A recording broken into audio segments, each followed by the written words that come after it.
প্রিয় দর্শক, জীবন যখন কঠিন হয়ে ওঠে তখন কিছু মানুষের অধ্যবসায় আর আত্মত্যাগ দিয়ে দেখিয়ে দেন সত্যিকারের লড়াই কাকে বলে। আজ আমরা এমন এক বৃদ্ধ শ্রমিকের গল্প তুলে ধরব, যিনি কঠোর পরিশ্রমের মাঝেও রোজা রেখে জীবন সংগ্রামে টিকে আছেন। এই মানুষটি একজন রাজমিস্ত্রির সহকারী। প্রতিদিন সকাল ৮টা থেকে বিকাল ৫টা পর্যন্ত প্রচণ্ড রোদ আর গরমের মধ্যে মাথায় করে ইট বালু আর সিমেন্টের মিশ্রণ নিয়ে দৌড়াচ্ছেন নির্মাণ শ্রমিকের কাছে। এক মুহূর্ত বিশ্রাম নেবার সুযোগ নেই, কারণ মাথায় পাতিল তুললেই রান্নার চুলা জ্বলবে, নয়তো পরিবারের সবাইকে উপবাস থাকতে হবে। এই বৃদ্ধের জীবনযুদ্ধ শুরু হয়েছিল এক ভয়াবহ বন্যার পর, যখন তার ঘরবাড়ি সবকিছু ভেসে গিয়েছিল।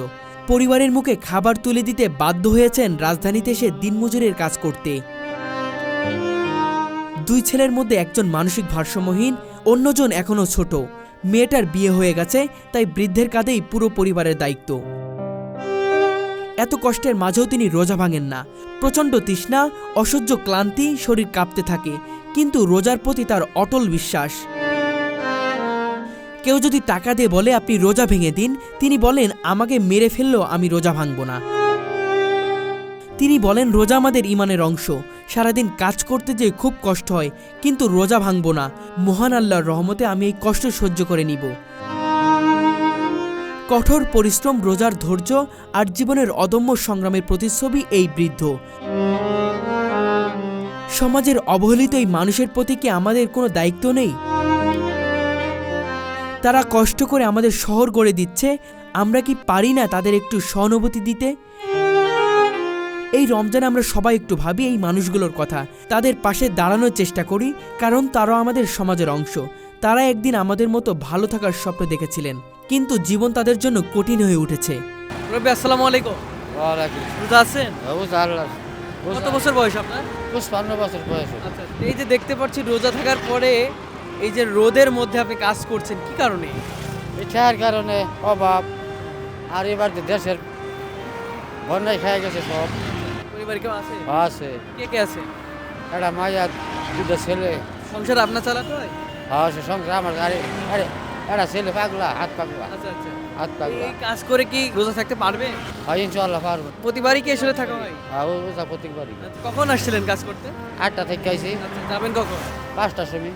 5টার সময় যাবেন। 5টা। সারাদিন তো রোজা থাকবেন, রোজা থাকার পর ইফতার করবেন না? ইফতার করবো। এতে কষ্ট হবে না মুরব্বি? কষ্টই তো, কষ্ট লাগবে। ওই তো বাদে অনেক টুটি ঢুকাই গেছে অনেক।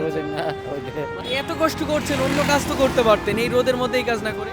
নেওয়া পারা নেই বাবা আমার ঘরে। অনেক কি কাম করুন, এই কাজই করুন নাকি।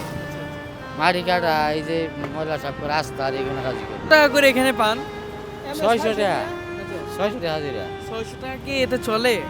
চল না ছিল কি করবো, এই ডাল ভাত খায়, তাও তো ওই যে এক সপ্তাহ পর টাকা দেয়। ডাল ভাত খায় আছে, আল্লাহ সংসার চালায়। এই এত বছর বয়সে এসে আপনার কাজ করতে হবে, কখনো ভাবছিলেন? না পাইলে করবেন কি, করুন না গে, পোলা মানে ভাত দিতে দেয়। রোজা না রেখে কাজ করা যায় না?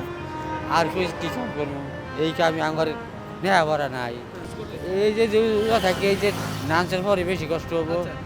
তাও তো এই দই নাই, তাও টাকা পয়সা দেয় না। এক সপ্তাহ 15 দিন জায়গা টাকা দিতে এই জায়গা 1 সপ্তাহ ধরে কাজ করতেছি, টাকা পাই না। সরকার থেকে কোনো সহযোগিতা পান না? না না, কিছুই আমার কিছু দেয় না সরকার, কিছুই পাই না। আর কতক্ষণ থাকতে হবে এখানে?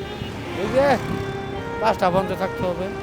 বোঝা ছাড়া আল্লাহ আছে না বলি, ইয়ে বিধি করবো কষ্ট, ও বিধি যায় কষ্ট করবো, বুঝলি না। আল্লাহ মাফ করতো না, আল্লাহ ছাড়বো না।